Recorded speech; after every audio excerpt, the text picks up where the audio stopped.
Hello, my friend. Welcome to Humorously Dull History for Sleep. My name is Stephen Dalton, and it is my hope that as I tell you lots of different facts about particular periods in history tonight, you find me so incredibly boring that you fall asleep very quickly, and maybe even with a smile upon your face. It is humorous history after all. Tonight I'll tell you the humorously dull history of pajamas. Yes, pajamas. Once formal daywear in the courts of Mughal emperors, worn to receive ambassadors and govern an empire, can currently be found in the supermarket buying milk at 11 at night. So, just before we get started, allow yourself to settle into this moment.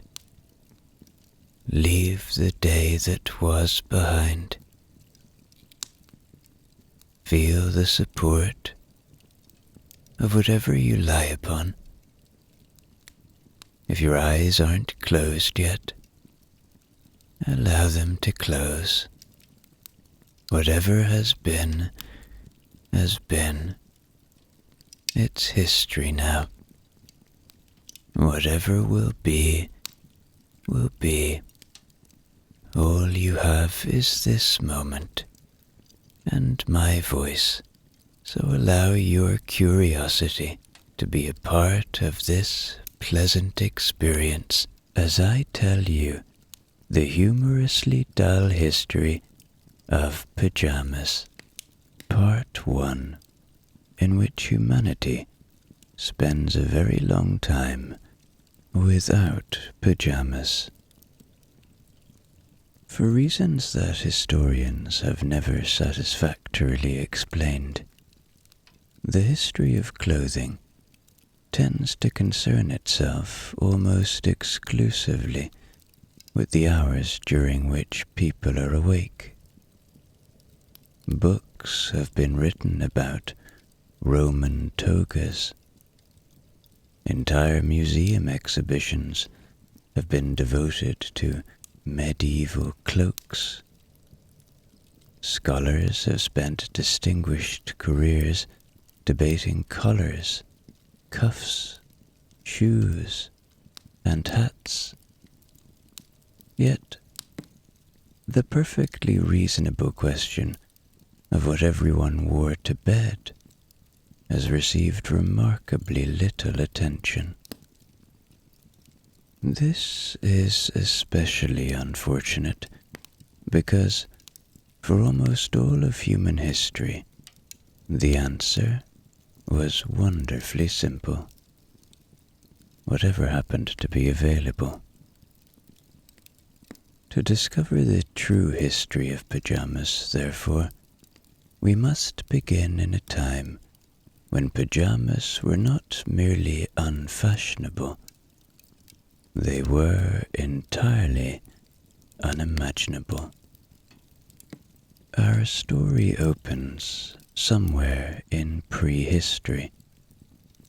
Exactly where is difficult to say. Prehistoric people had many admirable qualities, but keeping detailed postal addresses was not among them. The date is equally uncertain. It is, broadly speaking, a very long time ago. Long enough ago that nobody had invented writing.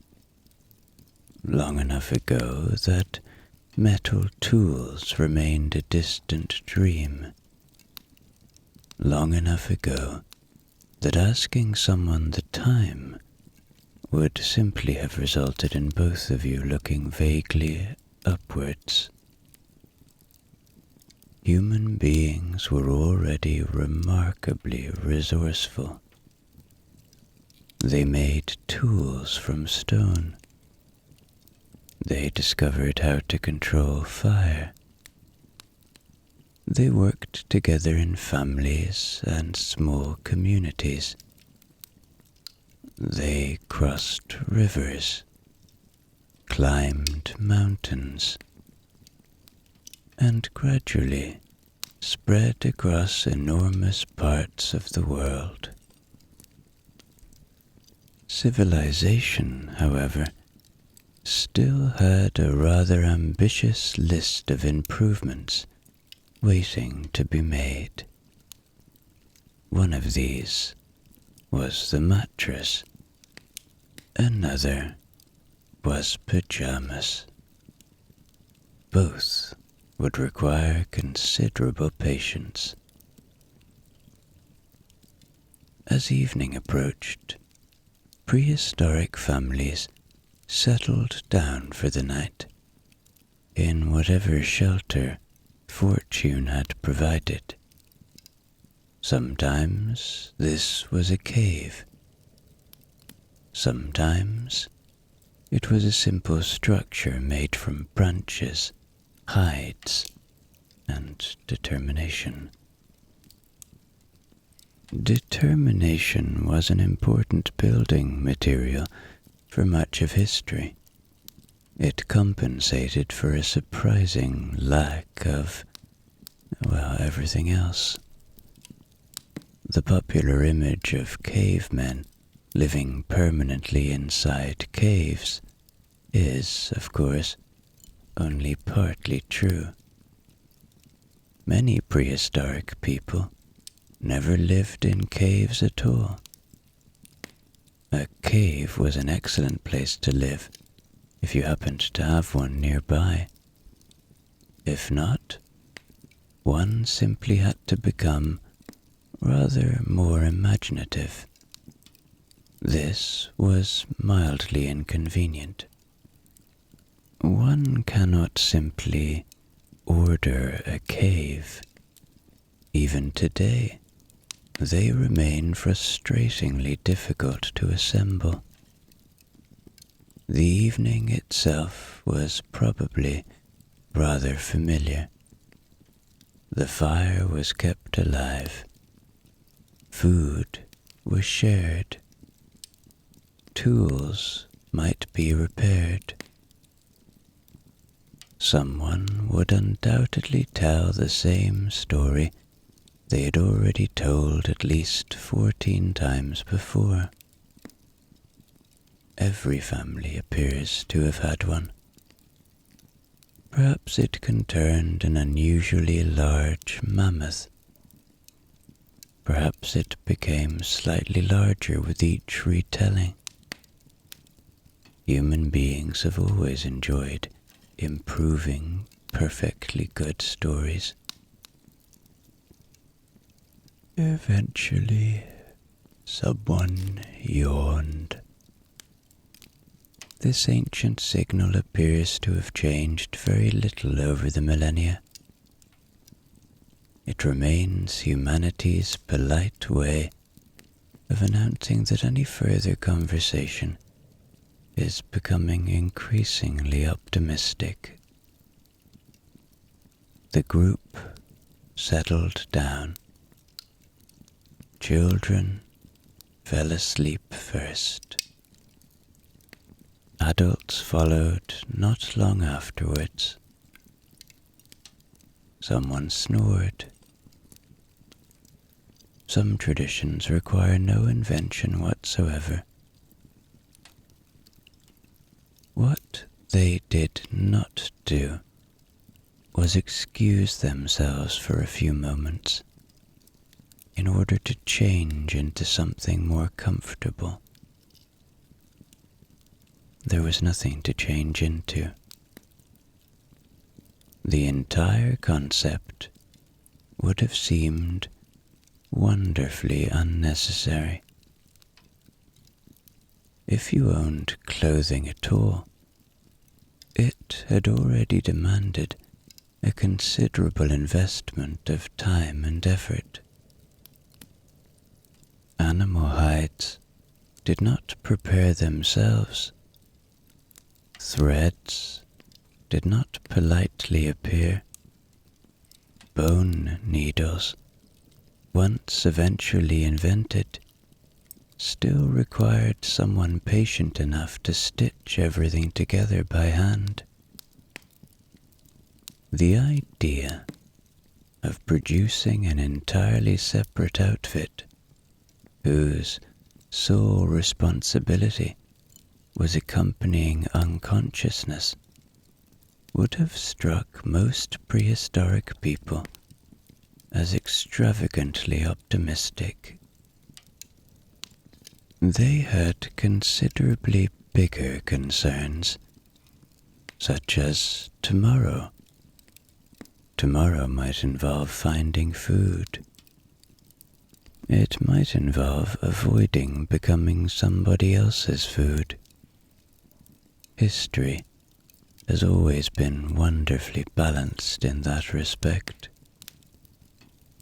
The first clothing was practical before it was beautiful. Warmth mattered. Protection mattered. Survival mattered. Fashion could wait. Nobody, so far as archaeology has yet revealed, decorated a cave wall with paintings entitled Early Spring Sleepwear Collection. This is a pity. It would have saved historians an enormous amount of speculation. Animal skins remained the obvious choice for colder climates. They were effective. They trapped warmth. They were durable. They were also not especially forgiving when one attempted to sleep on one side. Modern advertising frequently promises the perfect night's sleep. Prehistoric advertising, had it existed, might have settled for probably warmer than freezing. Expectations were refreshingly modest. As thousands of years drifted by, people became steadily more skilled. Stone tools improved, hunting improved, shelters improved. The sewing of clothing became more sophisticated, particularly after the invention of eyed bone needles, allowing hides to be fitted more comfortably around the body. This was a genuine breakthrough, although it would still be many thousands of years before anyone looked at these increasingly well-made garments and suggested reserving one set exclusively for bedtime. There was, after all, little point. If you possessed one excellent garment, why remove it before sleeping?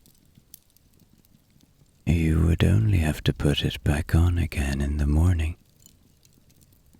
Human beings have always appreciated efficiency. Besides, prehistoric wardrobes were delightfully uncomplicated. There were no difficult decisions.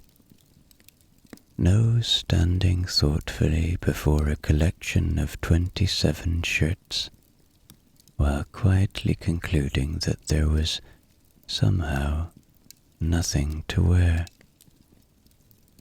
No drawer devoted entirely to socks that had mysteriously lost all sense of companionship. No annual discussion about whether it was finally time to replace the old nightshirt. life contained many hardships. Choosing an outfit was rarely among them. And so, humanity spent century after century, then millennium after millennium, becoming steadily cleverer. People learned to fish more effectively. They learned to build stronger homes. They learned to sail. They learned to trade. They learned to shape the world around them in remarkable ways. Still, no pajamas, not even slightly. They remained patiently somewhere in the distant future, waiting for civilization to become just a little more comfortable, before finally deciding that bedtime, too, deserved its own clothing. Part 2, in which civilization arrives, but pajamas continue to show remarkably little interest. By around 3500 BC, humanity had achieved something rather impressive. Instead of wandering from place to place in search of food, people had begun settling together in permanent communities. Villages slowly became towns. Towns became cities. And before long, the land between the Tigris and the Euphrates rivers was home to what historians generally recognize as the world's first great civilization. The Sumerians had arrived. This was an extraordinarily busy period. Writing was invented. The wheel appeared. Large temples rose above the cities. Trade flourished. Complex mathematics developed. People even began keeping detailed records of grain, livestock, and taxes, proving that paperwork has been making perfectly respectable people miserable for at least 5,000 years. It was, by any reasonable measure, an astonishing leap forward. And yet, at the end of another successful day of civilization, still no pajamas. One cannot help feeling someone missed an opportunity. Imagine the meeting, if you will. We have developed writing. Excellent. We have measured the movements of the stars. Wonderful. We have invented the wheel. Splendid. Anything else? No.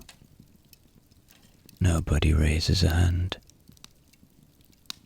Nobody quietly suggests that perhaps climbing into bed, wearing yesterday's dusty linen, might not represent the pinnacle of human achievement. History moves on. The Sumerians dressed sensibly for the climate. Linen and wool were common materials, depending upon status and season. Most garments were practical, straightforward, and designed to survive everyday life rather than impress anyone after sunset. At bedtime, people generally removed what was sensible to remove, loosened what was sensible to loosen, and slept in some combination of simple garments, undergarments, or very little at all. It depended upon wealth. It depended upon temperature. It depended upon whether the neighbors were likely to mind. History rarely supplies the finer details. This is one of the great frustrations of studying ancient life. Kings leave inscriptions celebrating magnificent victories. Merchants record astonishing business deals.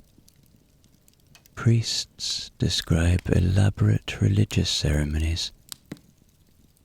Almost nobody finishes a clay tablet by adding, "Incidentally, I slept terribly last night.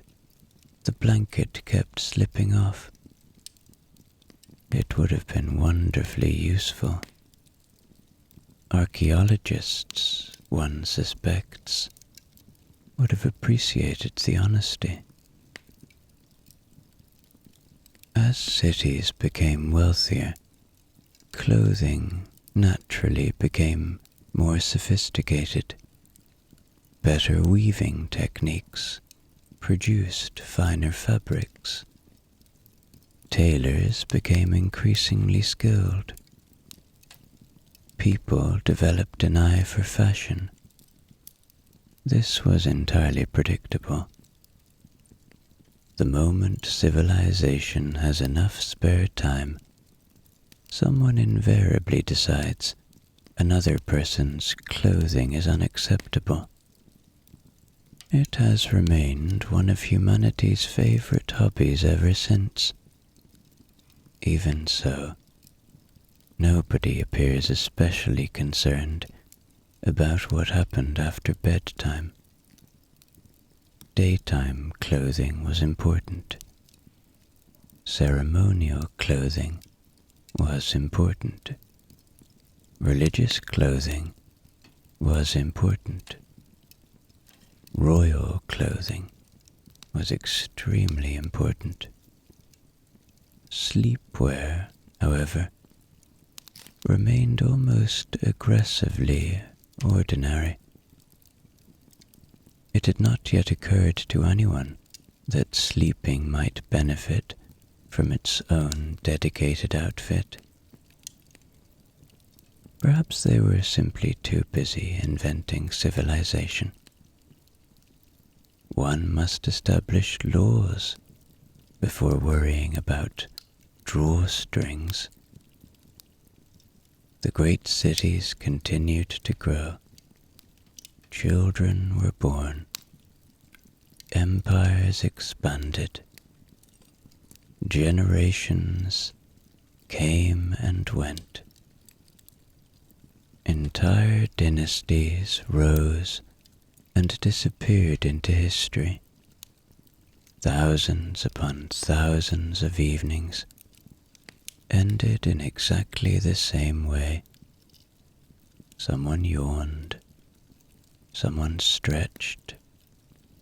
Someone declared they were turning in for the night. And everyone continued going to bed in clothing that had already worked an entire day shift. It was efficient, if not especially glamorous. The Egyptians, however, now there was a civilization that appreciated linen. One almost begins to feel hopeful. Surely, if anyone was going to stumble upon the idea of comfortable bedtime clothing, it would be a people who had already become remarkably fond of light, breathable fabric. Surely, at last, perhaps we are getting closer? Not quite, but closer. Part 3, in which the Egyptians master linen, yet somehow stop just short of pajamas. If the Sumerians came close, the ancient Egyptians came even closer. There are moments in history when one feels that an invention is almost inevitable. The ingredients are all there. The raw materials exist. The necessary skills have been mastered. Society is prosperous enough to indulge in a little extra comfort. All that remains is for one person to have an idea. Unfortunately, that person was apparently busy doing something else. The Egyptians became masters of linen. While much of Europe would spend centuries wrapped in increasingly determined quantities of wool, Egypt enjoyed the rather more sensible solution of growing flax. The fibers were spun into linen that was light, breathable, and well suited to the Egyptian climate.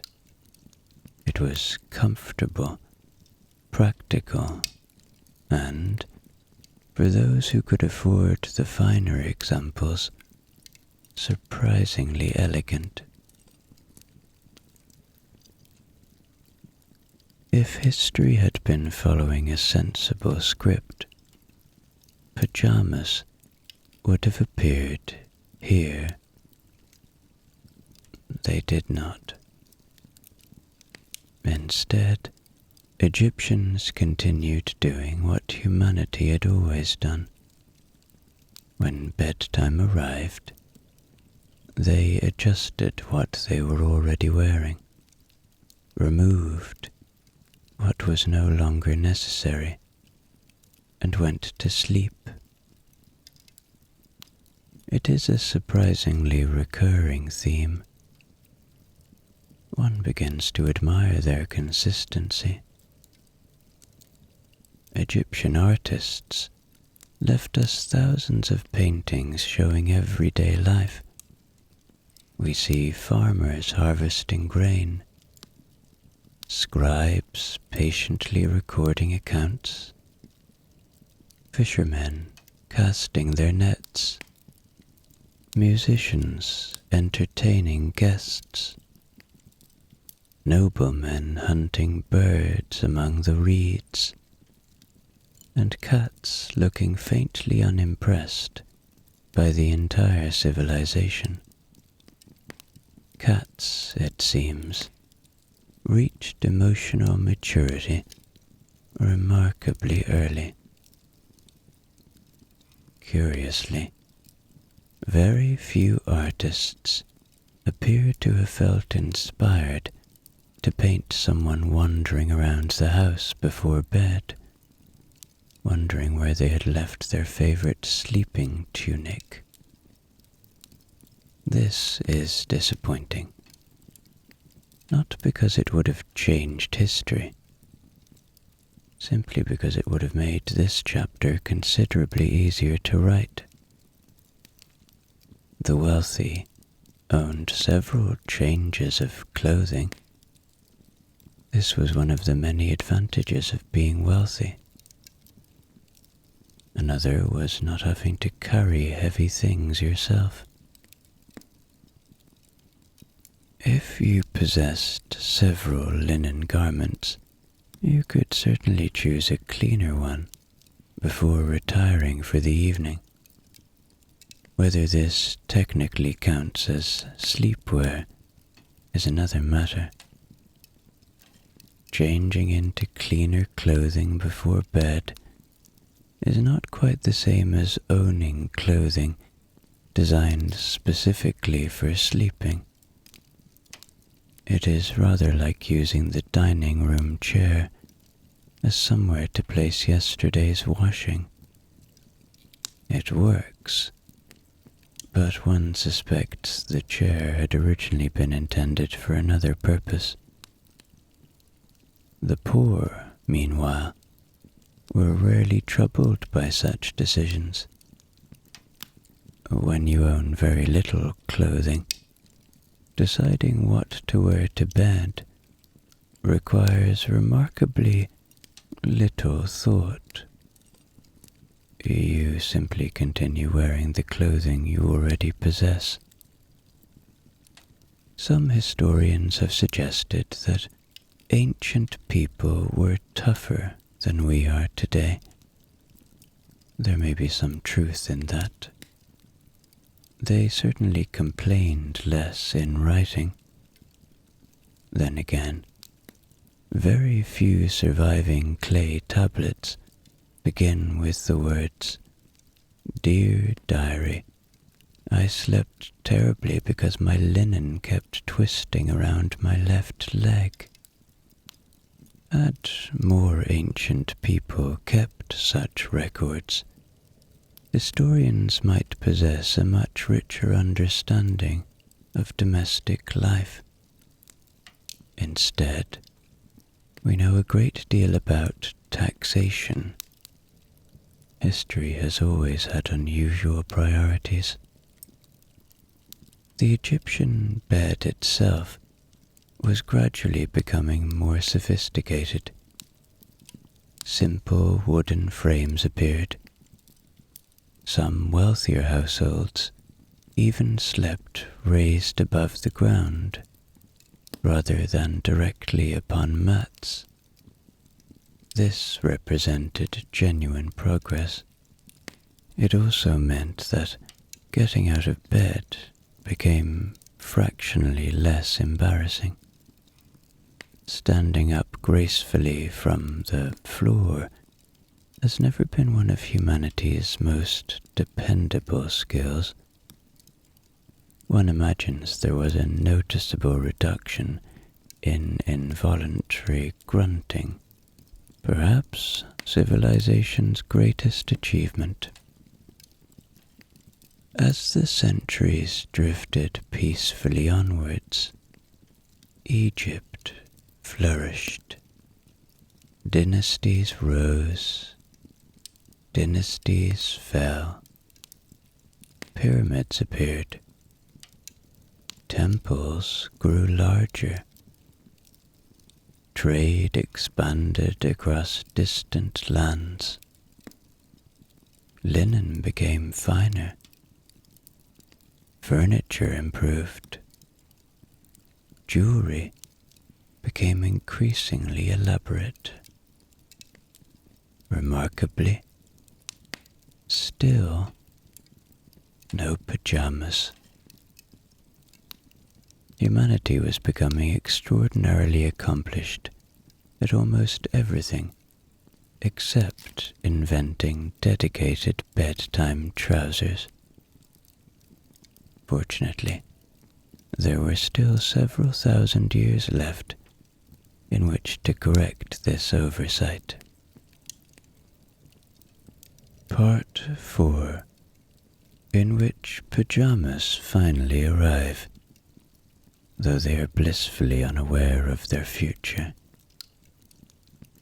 After several thousand years of watching humanity invent civilization, agriculture, writing, taxation, organized religion, mathematics, and a worrying variety of methods for invading one's neighbors, we finally arrive at something genuinely useful. comfortable trousers. It has been a long wait. Our journey now takes us east to India, where loose-fitting trousers had been worn for centuries. The word itself would eventually come from the Persian phrase pajama, meaning, quite literally, leg garment. There is something rather refreshing about this. Ancient people were wonderfully direct when naming things. If it went on your legs, they called it leg clothing. If modern marketing departments had existed, it would almost certainly have become the Night Comfort, Relax Fit Sleep Collection, available in 6 seasonal colors and accompanied by a brochure explaining that your evenings would never be the same again. The original version was considerably less ambitious. These trousers were light, loose, and practical. They tied around the waist with a simple cord and allowed the wearer to move about with considerably more dignity than some of Europe's tighter fashions would later permit. One could sit cross-legged. One could work comfortably. One could eat comfortably. Most importantly, one could bend over without placing unnecessary confidence in the stitching. This, history would eventually agree, represented progress.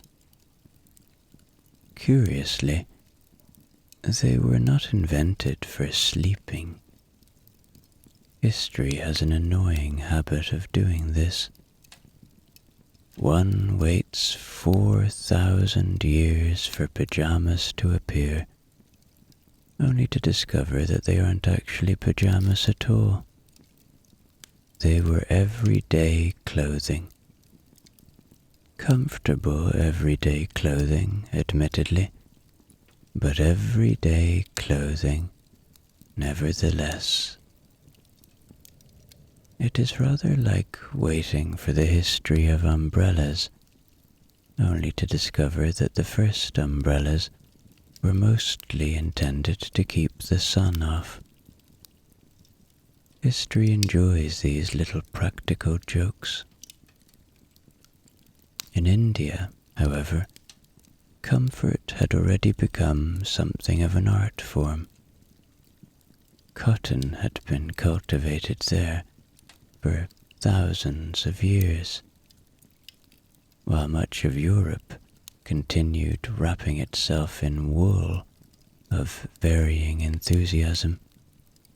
India had mastered fabrics that were lighter, cooler, and considerably kinder to human skin. Sleeping in cotton after several centuries of wool must have felt rather like discovering that life did not, in fact, have to be mildly uncomfortable all the time. One wonders whether anyone became evangelical about it. You simply must try cotton.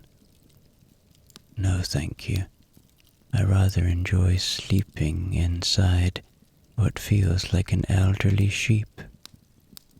Conversation over. The remarkable thing about pajamas is not that they were invented. The remarkable thing is that so many other civilizations looked at them for centuries without immediately saying, we'll have some of those. Instead, they remained exactly where they belonged. People wore them. People appreciated them. People thought very little about them, which is usually the sign of an excellent invention. The greatest inventions quietly get on with their work. Nobody spends all day praising the spoon until someone forgets to provide one. The same is true of pajamas. You notice them most when they are unavailable, particularly if the alternative involves sleeping in clothing secured by 17 buttons, 2 buckles, and what appears to be a small engineering project around the collar.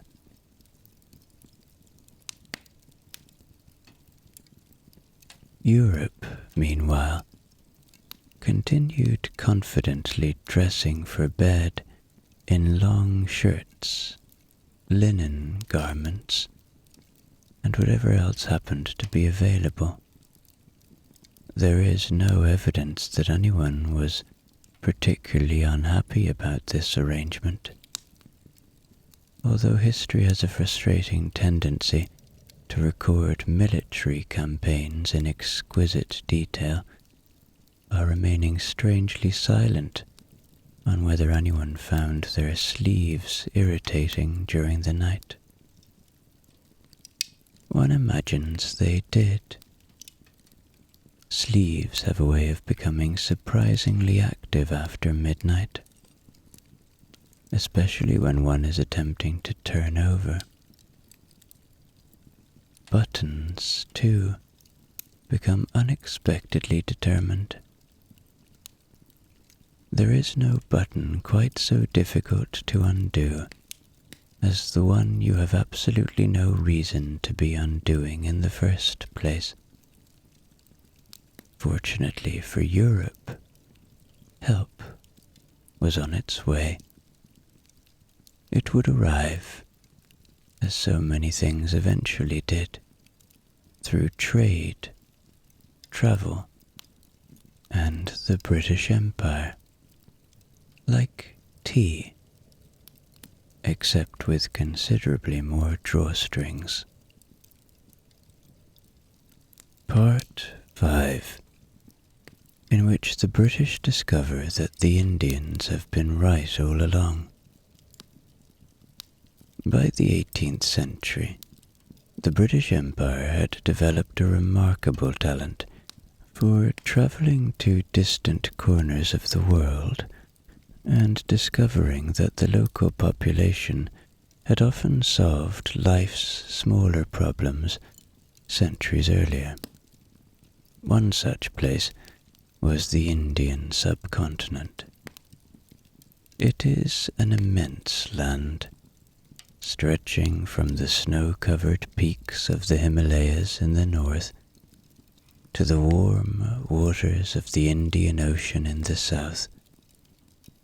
Great rivers crossed fertile plains where cities had risen and fallen, long before London had become much more than a modest settlement beside the Thames. The summer air could be heavy with heat. The monsoon rains arrived with extraordinary confidence, transforming dusty landscapes into an astonishing display of green. Mango trees bent beneath their fruit. Banyan trees spread their enormous branches like living cathedrals, and markets hummed with merchants selling cotton, spices, tea, silk, and almost anything else a person might reasonably hope to buy, and occasionally several things they had no intention of buying at all. The sounds were unlike anything a newly arrived British visitor had ever experienced. Temple bells echoed through the morning air. Birds argued noisily in the trees. Traders negotiated with impressive determination. Oxen wandered through busy streets with the quiet self-assurance of creatures entirely unconcerned by human schedules. Somewhere, somebody was almost certainly making food that smelled so extraordinary it immediately caused another person to reconsider everything they had eaten back home. Into this world stepped officers, merchants, administrators, and officials of the East India Company. Most arrived wearing clothing that had been designed by people who had clearly never experienced an Indian summer. Heavy coats, waistcoats, shirts, cravats, stockings, breeches, layers upon layers of fabric, as though the greatest danger facing an Englishman in Bengal was a sudden snowstorm. One suspects the first afternoon was something of an education. The British had crossed half the world to establish trade, administer territories, and pursue imperial ambitions. They had not expected to perspire quite so enthusiastically. There is something wonderfully optimistic about 18th century British fashion. It seems to have been designed on the assumption that if one simply added another layer, everything would somehow improve. The climate disagreed. Meanwhile, all around them, Indian men continued wearing loose cotton garments that allowed the air to circulate, the body to remain relatively cool, and the wearer to complete ordinary tasks without feeling as though they had wrapped themselves in an upholstered armchair. The contrast could hardly have been greater. One group appeared permanently prepared for a chilly autumn afternoon in Yorkshire. The other had dressed for the country they were actually living in. History occasionally offers lessons so obvious that one wonders why they require learning at all. Eventually, a few practical British gentlemen did something that would have horrified the more stubborn members of polite society. They admitted that the local people might have had the better idea. This was not always easy for the British. The Empire possessed many admirable qualities. Promptly admitting someone else had been right was not consistently among them. And so, rather cautiously at first, they began wearing these loose drawstring trousers around the house. They were comfortable after a long day. They were cool in the evening heat. They required no wrestling with buckles, stockings, or tight breeches. One simply tied the cord, relaxed, and wondered why life had previously involved quite so many buttons. The transformation must have been remarkable.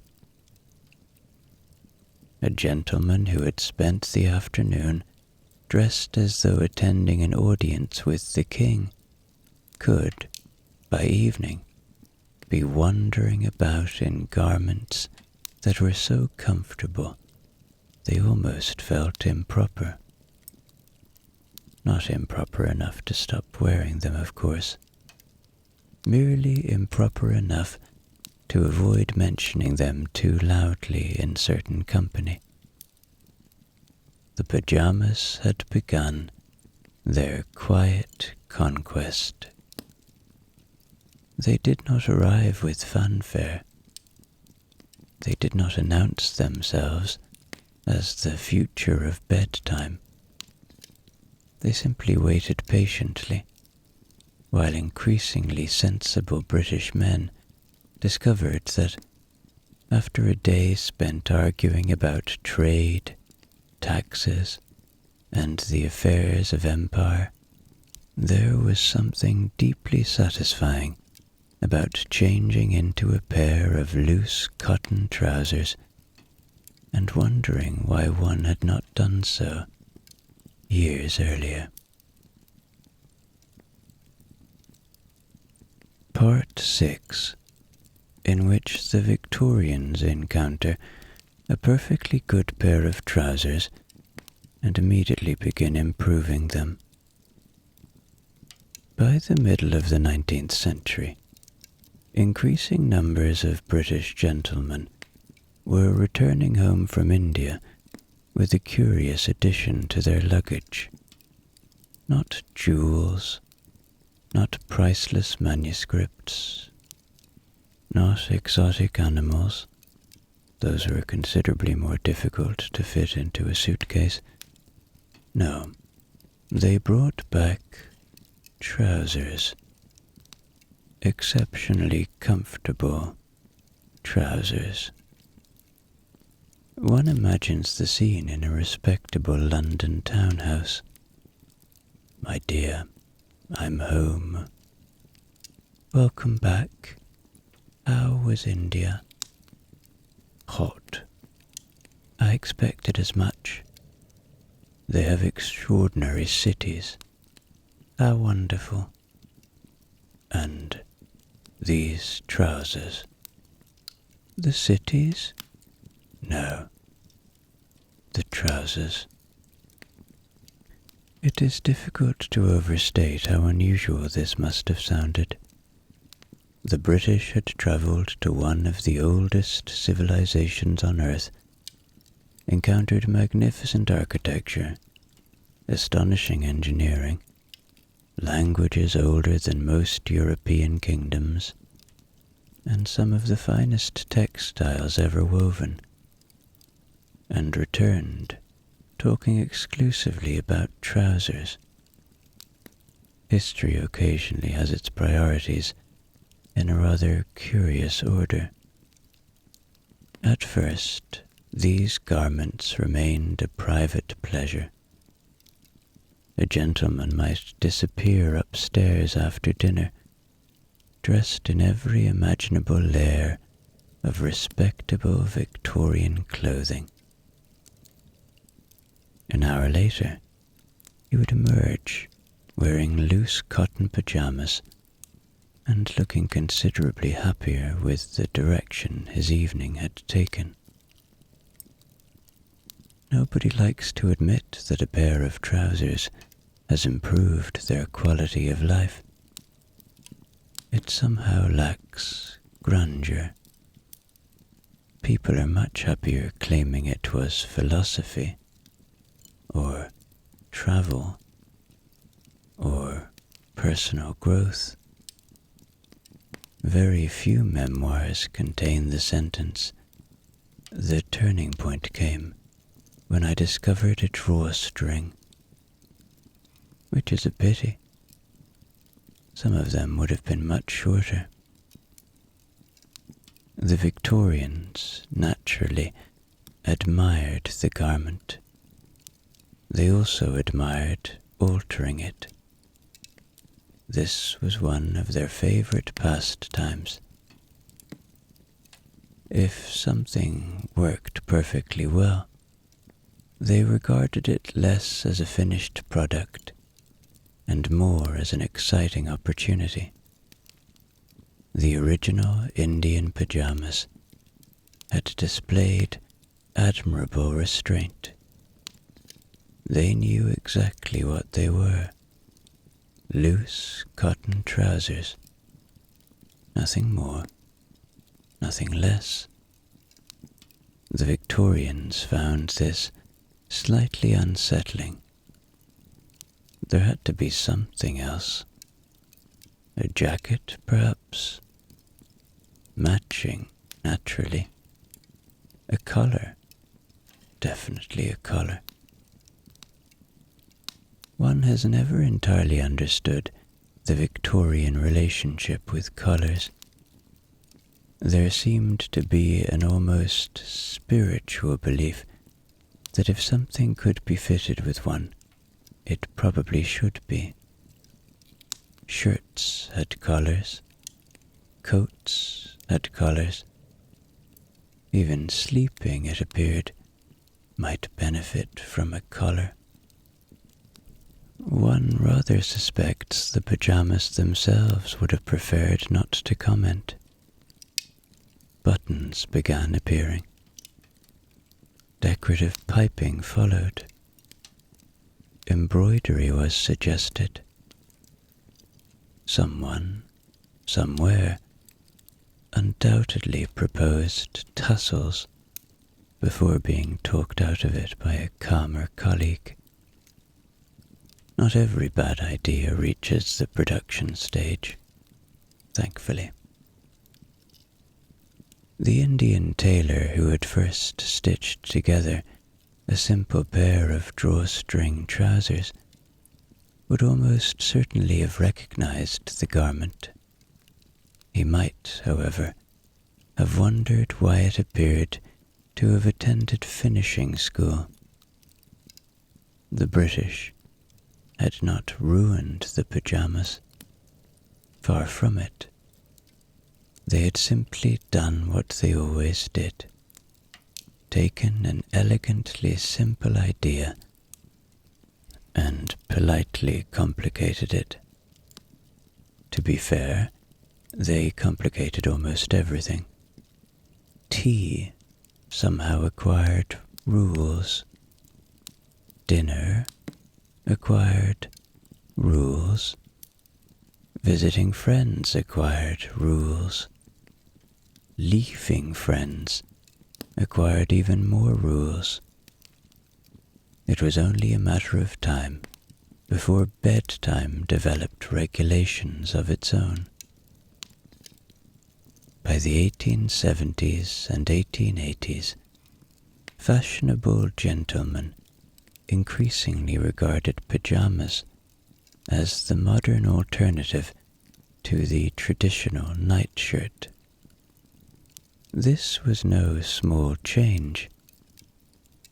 The nightshirt had enjoyed an extraordinarily successful career. Generation after generation had gone to bed wearing what was, in essence, a very long shirt. The greatest strength was that one could hardly put it on incorrectly. Its greatest weakness was that one occasionally discovered, at some point during the night, that it had quietly migrated towards one's shoulders for reasons known only to itself. Pajamas, by contrast, remained reassuringly where they had been left. This was widely regarded as progress, although admittedly by people wearing them. The nightshirt was never invited to give its opinion. Part 7, in which the nightshirt refuses to leave quietly. One should not imagine that the nightshirt surrendered without a fight. For centuries, it had been the undisputed champion of bedtime. Kings wore nightshirts. Merchants wore nightshirts. Lawyers wore nightshirts. Men who had absolutely no intention of becoming lawyers also wore nightshirts. If one found oneself awake in the middle of the night in Europe, the chances were remarkably high that everyone else awake was wearing some version of an unusually long shirt. It had history on its side. Pajamas, by comparison, were the ambitious newcomer, the sort who arrives at a village cricket match and immediately begins suggesting improvements. Not everyone was impressed. There were gentlemen who insisted they would never abandon the nightshirt. Their fathers had slept in one. Their grandfathers had slept in one. Quite possibly, Charlemagne had slept in one, although historians are reluctant to commit themselves on the matter. It was tradition. Tradition has won many arguments, despite presenting remarkably little evidence. Others embraced pajamas with almost suspicious enthusiasm. One suspects they had been waiting years for someone to invent them. A gentleman would invite friends to stay for the weekend, and, entirely by accident of course, ensure he was seen at breakfast wearing his new Indian-inspired sleepwear. "Oh, these?" He would glance down as though surprised to find himself wearing them. "Just something I picked up in India." The sentence was delivered with studied casualness. It generally required several months of rehearsal. Within a fortnight, his friends would have a pair. Within a year, they would be recommending a particular tailor. Within 2 years, they would be explaining to newcomers that pajamas had become absolutely indispensable. History moves surprisingly quickly once wealthy people decide something looks respectable. Department stores noticed almost immediately. This was hardly surprising. Department stores have always possessed an extraordinary ability to identify objects that nobody realized they desperately needed until they walked past a window display.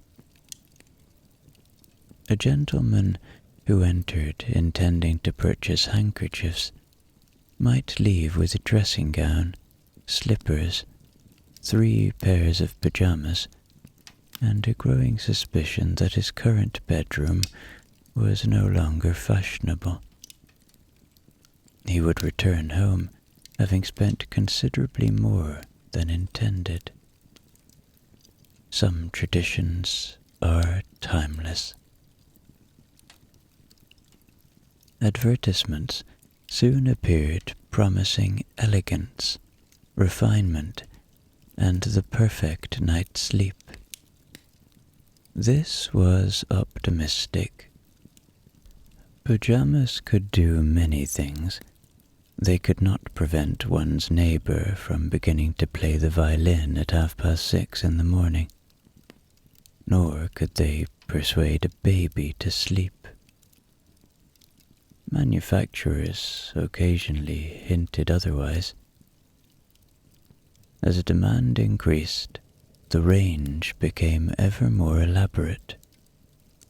There were summer pajamas, winter pajamas, cotton pajamas, flannel pajamas, silk pajamas for gentlemen who wished to look prosperous while unconscious.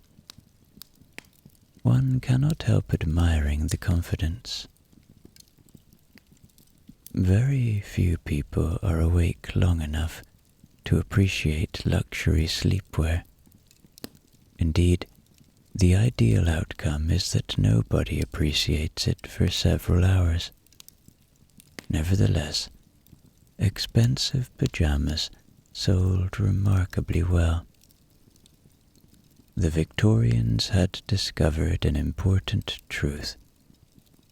If an ordinary object could be made slightly more luxurious, somebody would buy it.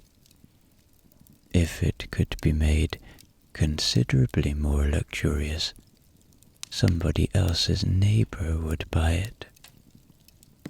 Meanwhile, the humble Indian tailor, from whom this whole story had quietly begun, would probably have found the entire spectacle rather puzzling. He had made a comfortable pair of trousers. That was all. He had not intended to launch an international fashion movement. He certainly had not intended for gentlemen in London to spend 20 minutes discussing whether navy blue piping looked more distinguished than burgundy. History, however, has a habit of rewarding simplicity in the most complicated ways. A practical idea born beneath the heat of the Indian sun had crossed continents, survived ocean voyages, impressed an empire, and somehow ended up in the wardrobe of a barrister from Surrey, who would spend the next 40 years insisting he had discovered them before everyone else. He almost certainly hadn't, but it helped him sleep better, believing that he had. Part 8, in which pajamas leave the bedroom and cause mild alarm. By the closing years of the 19th century, pajamas had largely won their battle against the nightshirt amongst Britain's wealthier gentlemen. This was not because the nightshirt had suddenly become unpopular. On the contrary, it continued to serve millions of perfectly respectable sleepers. It simply found itself confronted by a younger rival that possessed the deeply unfair advantage of allowing one to walk downstairs without looking as though one had accidentally forgotten the lower half of one's wardrobe. The 20th century, however, had little interest in leaving good ideas alone. As the new century dawned, Britain was changing. Railways connected the country as never before. Department stores grew larger. Ready-made clothing became increasingly affordable, meaning that garments once associated with the wealthy gradually found their way into middle-class homes. Pajamas benefited enormously from this quiet revolution. They no longer belonged exclusively to retired colonels reminiscing about India over breakfast. Schoolmasters owned them, solicitors owned them, doctors owned them. One suspects even accountants eventually relaxed enough to purchase a pair, although they probably kept the receipt. Mail-order catalogues helped considerably. families living many miles from London's fashionable outfitters could now order the latest sleepwear without travelling any further than the front gate. The catalogue became one of the great achievements of modern civilization. It allowed perfectly sensible people to spend money they had not intended to spend on items they had not known existed 10 minutes earlier. The pages devoted to sleepwear grew steadily larger. This is generally considered a reliable sign that something is becoming fashionable. Manufacturers competed enthusiastically for attention. One promised superior Egyptian cotton, another guaranteed exceptional softness. A third confidently declared its pajamas to be scientifically designed for comfort. Historians have been unable to establish precisely which brand of science was responsible for this breakthrough, although one imagines several distinguished professors standing around a gentleman taking a nap. Remarkable. He appears comfortable. Write that down. Meanwhile, improvements in textile manufacturing meant that cotton fabrics could be woven more consistently and in greater quantities than ever before. Mills in Lancashire were producing enormous volumes of cloth, much of it from cotton grown throughout the empire, including India itself. There is a certain historical irony in this. The trousers had begun their journey in the Indian subcontinent, travelled to Britain, been enthusiastically redesigned by Victorian tailors, and were now, in many cases, being manufactured from Indian cotton before being sold back to British customers. History occasionally enjoys travelling in circles. Pajamas themselves, one suspects, remained blissfully unaware of these commercial developments. They had started life as straightforward drawstring trousers. Now they found themselves featured in elegant shop windows, beneath polished brass lamps, folded with almost ceremonial precision. It must have been rather bewildering. And so, almost unnoticed, pajamas completed another stage of their remarkable journey.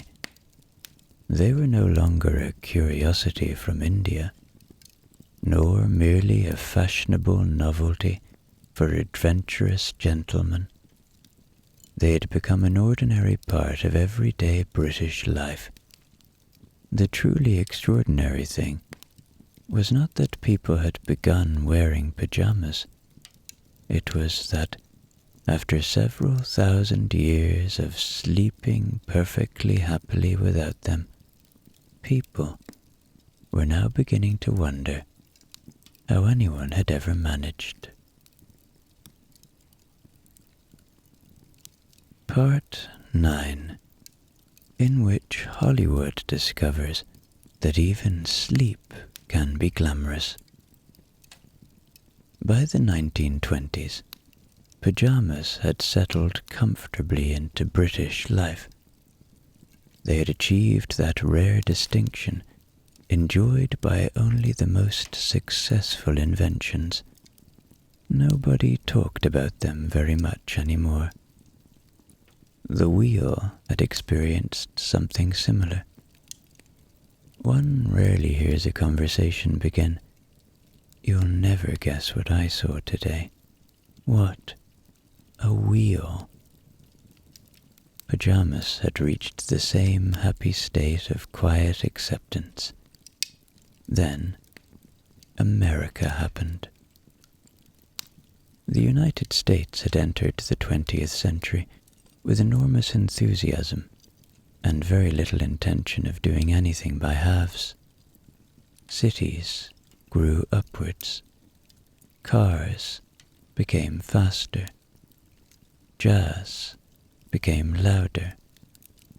And before long, the motion picture industry began convincing millions of people that ordinary life ought to be considerably more stylish than it had previously been.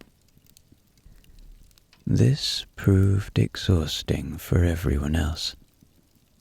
The center of this new universe was Hollywood. By the 1930s, film stars were no longer simply actors. They had become examples. If a famous actor parted his hair differently, thousands followed. If a leading lady wore a particular dress, department stores immediately began producing something almost, but not quite, identical. The difference was usually about $20. Pajamas soon found themselves caught up in this unlikely promotion. They had spent thousands of years quietly minding their own business. Now they were appearing on cinema screens. Not the original drawstring trousers, of course. Hollywood looked at those with genuine admiration before asking whether they might benefit from satin. Hollywood asked this question about almost everything. The answer was almost always yes. Silk pajamas became the height of sophistication. Leading men wandered effortlessly around enormous bedrooms, overlooking imaginary gardens, wearing garments so perfectly pressed that one suspected they had never actually slept in them. This was probably true. It is difficult to wake looking as immaculate as a Hollywood actor. Many have tried. Most end up looking as though they have spent the night negotiating with a hedge. Audiences loved it. Not because they genuinely believed everyone should sleep in embroidered silk, although some undoubtedly did. They loved the idea that bedtime could possess a certain elegance. It was a curious thought. For thousands of years, the principal ambition of bedtime had been simply to arrive. Now, it was expected to arrive fashionably. The department stores were delighted. If Hollywood suggested a gentleman required silk pajamas, then silk pajamas appeared in the catalogue. If Hollywood suggested a gentleman required 2 pairs, well, that sounded entirely reasonable. 1 pair, after all, might become tired. Advertising entered what historians might describe as a particularly confident period. Pajamas were no longer merely comfortable. They were refined, distinguished, modern. One advertisement suggested that the correct sleepwear reflected a gentleman's character. This placed an unfortunate amount of responsibility upon a pair of trousers. One wonders what the wrong pajamas said about a person. Perhaps he tried his best.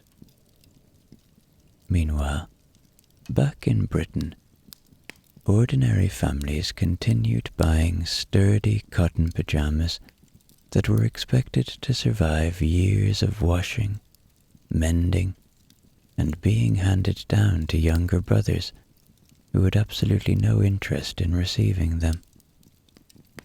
There is a quiet honesty about everyday pajamas. They have no desire to appear in films. They simply wish to survive another Tuesday. In many ways, they deserve considerably more recognition than they receive.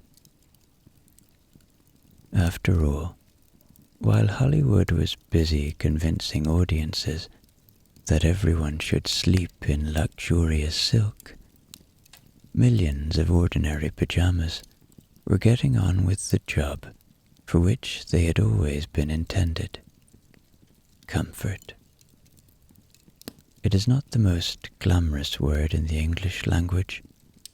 It is, however, one of the most useful.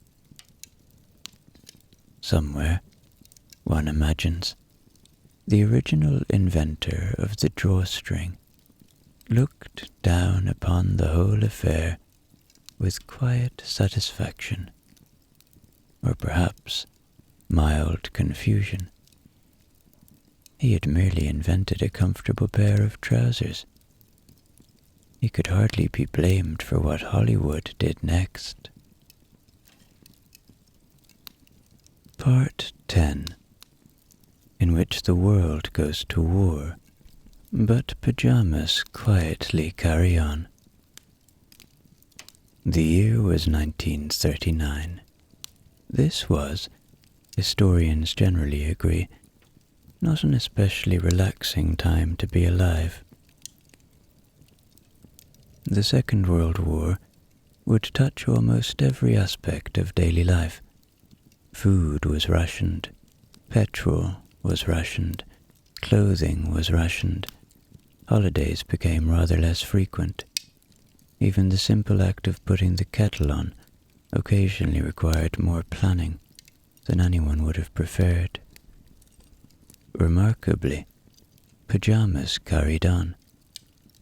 Not heroically. Pajamas are not, by nature, heroic. They simply continued doing what they had always done, waiting patiently until bedtime.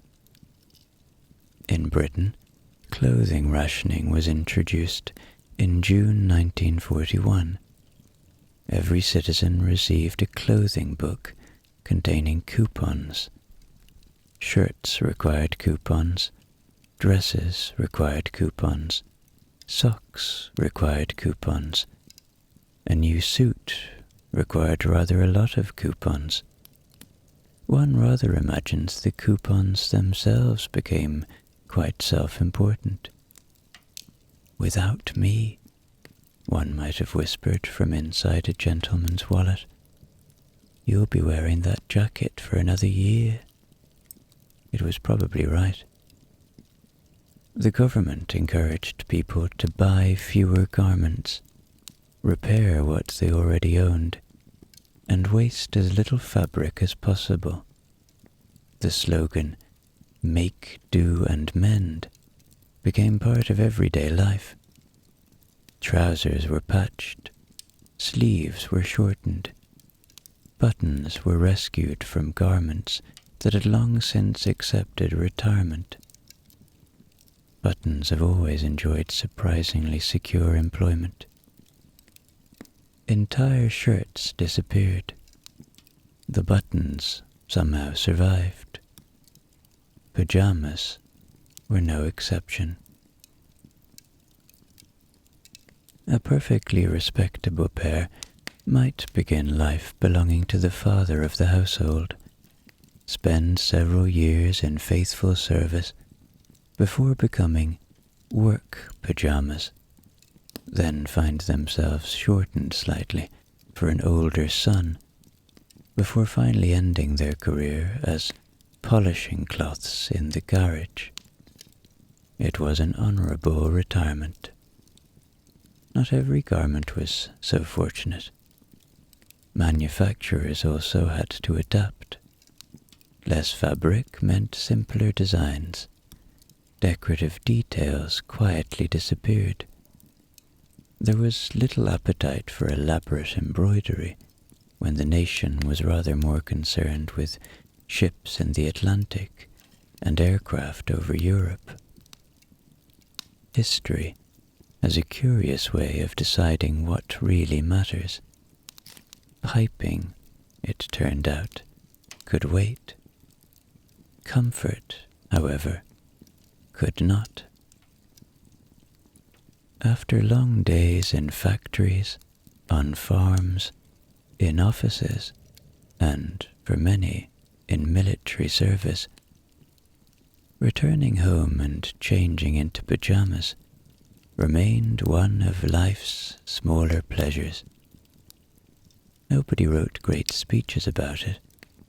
Newspapers rarely reported it, yet one suspects millions quietly appreciated the familiar routine. There is something reassuring about ordinary habits surviving extraordinary times. The kettle still boiled. Children still argued about bedtime.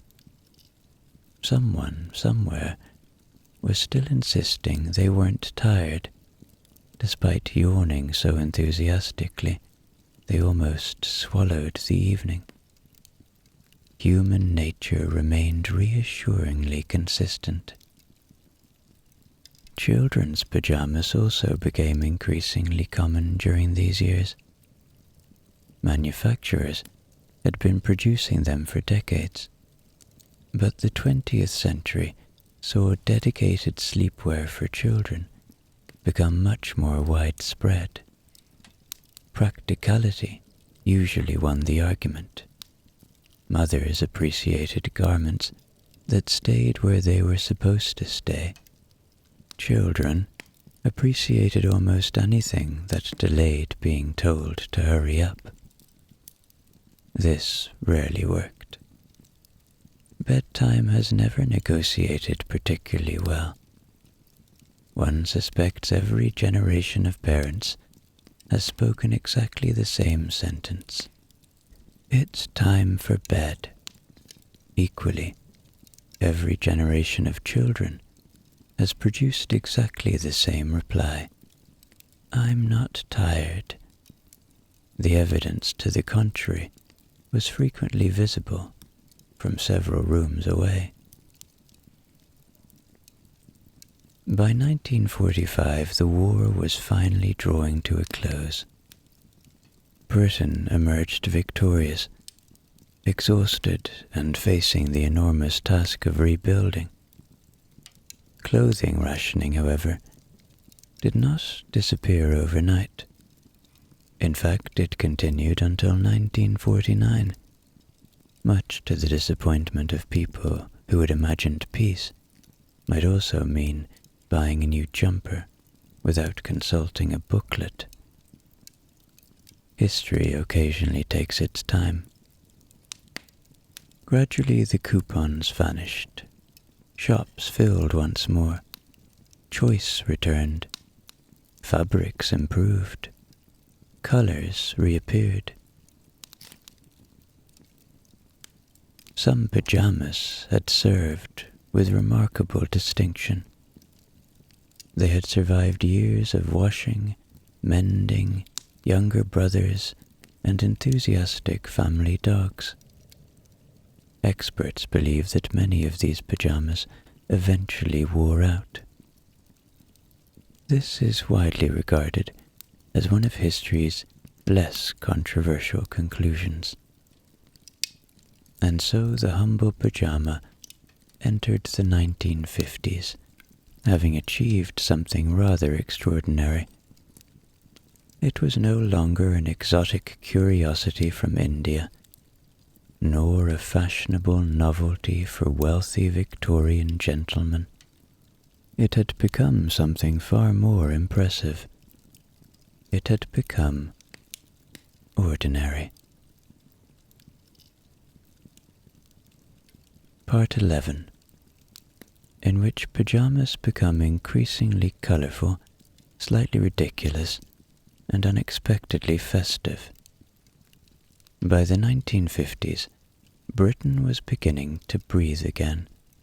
The war was over, shops were filling with new fabrics, and manufacturers were once again free to think about something they had been forced to neglect for almost a decade: color. This was greeted with rather more enthusiasm than perhaps it deserved. The post-war years witnessed an explosion of patterns, prints, and fabrics. Stripes became bolder, checks became larger, bright colors appeared with an optimism suggesting that nobody intended to spend another winter wearing sensible shades of brown if they could possibly avoid it. Some manufacturers became a little overexcited. History rarely names the individual responsible for particularly loud pajamas. Perhaps that is for the best. Families, meanwhile, were changing. Television sets began appearing in living rooms across Britain during the 1950s. By the time Queen Elizabeth II's coronation was broadcast in 1953, thousands upon thousands of families had gathered around these curious wooden boxes to watch history unfold. Many did so wearing pajamas. It is somehow fitting that one of the most important broadcasts in British history was viewed by a nation that had quietly changed into its most comfortable clothing first. Television also introduced something entirely new: advertising. Manufacturers no longer had to rely upon shop windows and newspaper illustrations. They could now demonstrate, with remarkable confidence, exactly how much happier one's evenings would become after purchasing a particular pair of pajamas. Advertising has always possessed an unusually optimistic view of trousers. According to the catalogues, the correct pajamas would improve one's sleep, one's comfort, one's appearance, and, on one memorable occasion, one's outlook on life.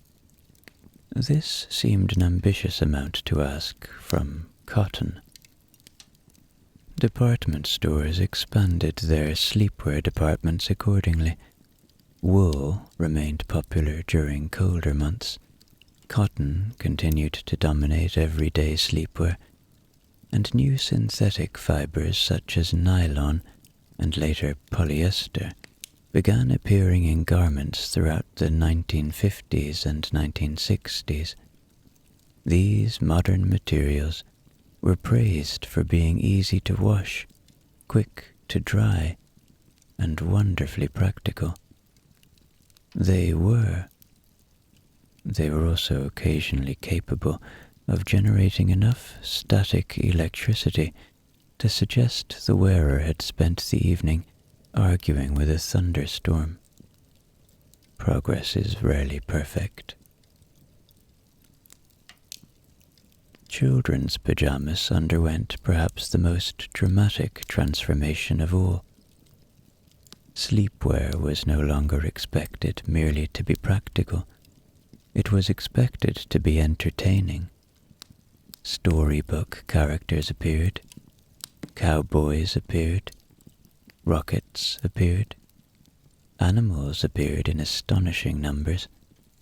Somewhere, one suspects, a perfectly reasonable pair of plain blue pajamas looked across the department store and quietly wondered when bedtime had become quite so competitive.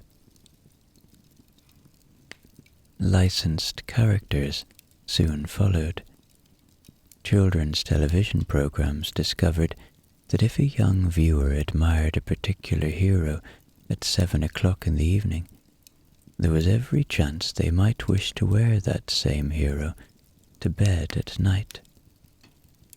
This proved remarkably profitable. One generation fell asleep wearing cowboys. The next preferred astronauts.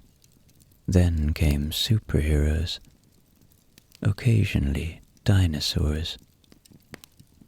History has not yet explained why dinosaurs became associated with bedtime. They seem singularly unsuitable.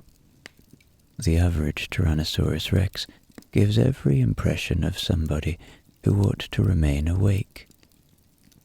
Parents, of course, remained largely unmoved by these developments. They were invested in only 3 questions. Would they survive repeated washing? Would they still fit next year? Could they somehow survive being handed down to a younger sibling? The answer to the 3rd question was usually yes. Younger brothers and sisters have inherited pajamas for generations with varying degrees of enthusiasm. Every family appears to have possessed at least one pair that had been passed down so many times that nobody could quite remember who had originally owned them. Their history was lost. Their elastic, meanwhile, had begun making similar plans. By the 1970s, another curious phenomenon had begun to emerge. People were spending rather more time wearing pajamas before actually going to bed. Evening television had become an established part of family life. It was perfectly normal to change into pajamas, make a cup of tea, and settle down to watch a favorite program. One could argue that pajamas had quietly extended their working hours. Originally, they had been employed only for sleeping. Now, they were expected to assist with quiz shows, nature documentaries, and the occasional detective drama. They accepted these additional responsibilities with admirable professionalism. The final decades of the 20th century also witnessed the arrival of novelty pajamas. These deserve a brief moment of historical reflection. For thousands of years, humanity had pursued comfort with admirable determination. Indian tailors had perfected simple drawstring trousers. Victorian gentlemen had embraced practical sleepwear. Generations of manufacturers had refined fabrics and improved stitching. Then someone looked at all this accumulated wisdom and thought, you know what these need? A large, smiling penguin. The idea was astonishingly successful. Before long there were reindeer pajamas, football pajamas, racing car pajamas, Christmas pajamas, striped pajamas, spotted pajamas, and pajamas carrying messages that were considerably funnier in the design meeting than they proved to be at breakfast. Part 12, in which humanity finally perfects pajamas, then immediately begins wearing them to the supermarket. By the beginning of the 21st century, humanity had finally done it.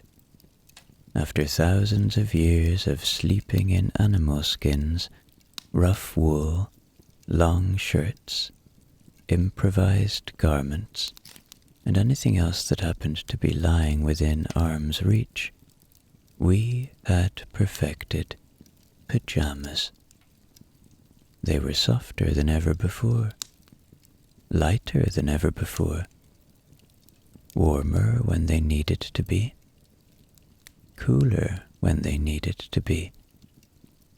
Some promised to keep you warm throughout the winter. Others promised to keep you cool throughout the summer. There were pajamas made from Egyptian cotton, brushed cotton, bamboo fibers, silk, fleece, and fabrics whose descriptions became so technical that one began to suspect they had been developed by the aerospace industry. One catalogue proudly described its latest range as engineered for ultimate sleep performance. One sincerely hopes somebody received promotion for writing that. It is, after all, difficult to imagine a pair of pajamas approaching bedtime with the determination of an Olympic athlete. Manufacturers became wonderfully ambitious. There were anti-wrinkle pajamas, moisture-wicking pajamas, hypoallergenic pajamas, luxury pajamas, designer pajamas, pajamas costing several £100s. One cannot help wondering whether they also climbed into bed on your behalf. If not, one feels they could perhaps have tried harder. After all, they had already spent several thousand years improving themselves. History, it seemed, had finally reached its destination. The humble Indian drawstring trousers had travelled across continents, survived empires, outlived the nightshirt, endured the Victorians, weathered 2 world wars, and somehow managed as one of the most successful garments ever created. There was surely nowhere else for the story to go. History, however, had one final surprise. People stopped keeping pajamas indoors. Nobody knows precisely who went first. This is deeply disappointing. For once, history fails to provide us with a name. One imagines the moment took place on a perfectly ordinary Saturday morning. A gentleman stands by the front door. He looks down at his pajamas. He looks at the car keys. He remembers the family has run out of milk. I'll only be 5 minutes. There are certain sentences that have changed history. The die is cast.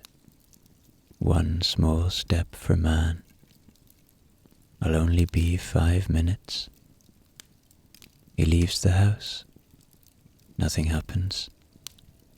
The world does not end. Nobody faints. Nobody points dramatically into the street shouting, "He's wearing bedtime trousers." Instead, he buys milk, perhaps a loaf of bread, possibly a newspaper. He returns home. The experiment has been a complete success. The following weekend, somebody else tries it. Within a remarkably short space of time, pajamas have escaped. There they are, in supermarkets, waiting patiently in queues, inspecting avocados with surprising authority, comparing breakfast cereals, carefully reading the ingredients on a jar of pasta sauce, as though this had always been part of their intended purpose. One imagines the original Indian tailor watching this development with growing confusion. "I made comfortable trousers," he says quietly. "I don't remember saying anything about frozen peas." Nor did he anticipate self-service checkouts, or loyalty cards, or the curious modern habit of standing in the middle of the supermarket wondering why one had gone there in the first place. So, Pajamas have wandered through Mesopotamia and Egypt, traveled to the Indian subcontinent, where a simple pair of drawstring trousers quietly began one of history's most remarkable journeys, and ended up in the fruit and vegetable aisle. Not bad for a pair of trousers. Thank you for joining me for this humorously dull history of pajamas. And should you happen to visit the supermarket tomorrow, you may find yourself looking around with a new appreciation for just how far pajamas have traveled.